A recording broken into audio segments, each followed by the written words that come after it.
So, like I said before, we can test coordinates to see if they actually satisfy the inequality. So if I actually test these numbers, so I can test these numbers into the equation. So x is 2, y is 5.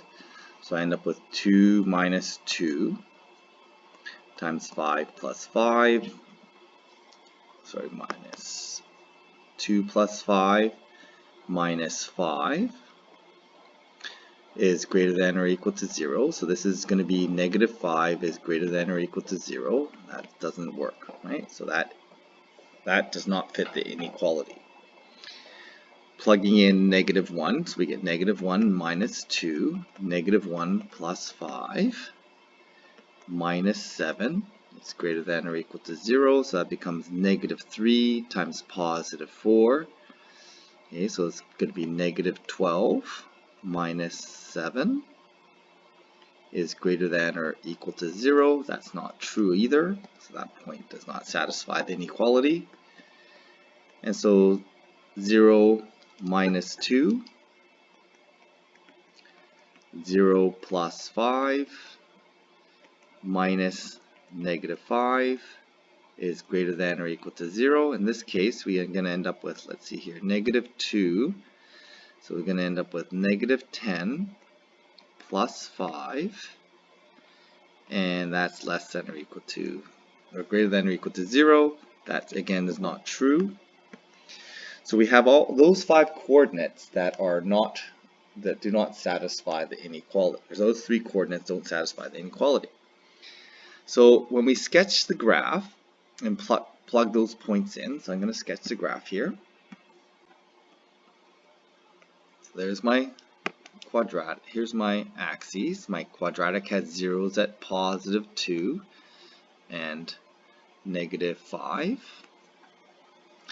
Okay, so we have a quadratic facing up. Okay, so I've made this equal to y.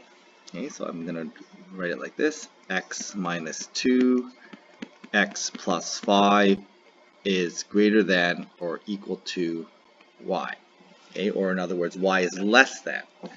So the points that we've plugged in here, 0, negative 5 is going to be somewhere around here. Okay, and 2 over 5 up, okay, is going to be somewhere around here.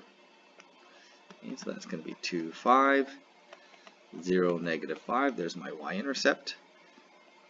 Okay, the other point, negative 1, 7, somewhere around here. Okay, negative 1 and 7. Okay, all those points lie above the line. Again, I don't want you to think inside and outside. I want you to think above and below. So they all are above the boundary line. So remember, the boundary is represented by that graph, that line. And so we can show the solution region based on this inequality. We know that if it's less, the y is less than the boundary line, or which is this parabola here, we know it should be below.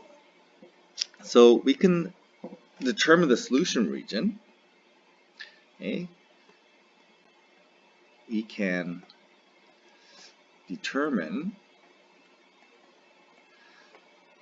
the solution region in 2 ways.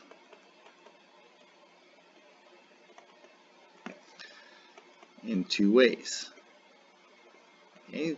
One way is, since the points tested are above and don't work,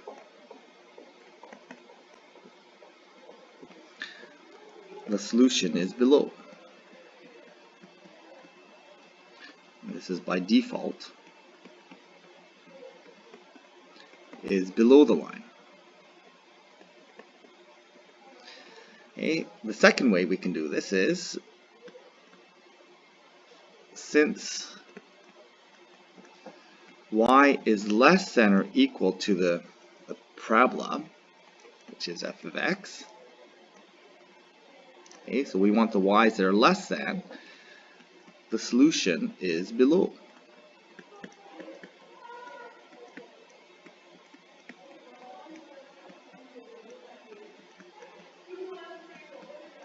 Okay, so the solution is below the boundary line.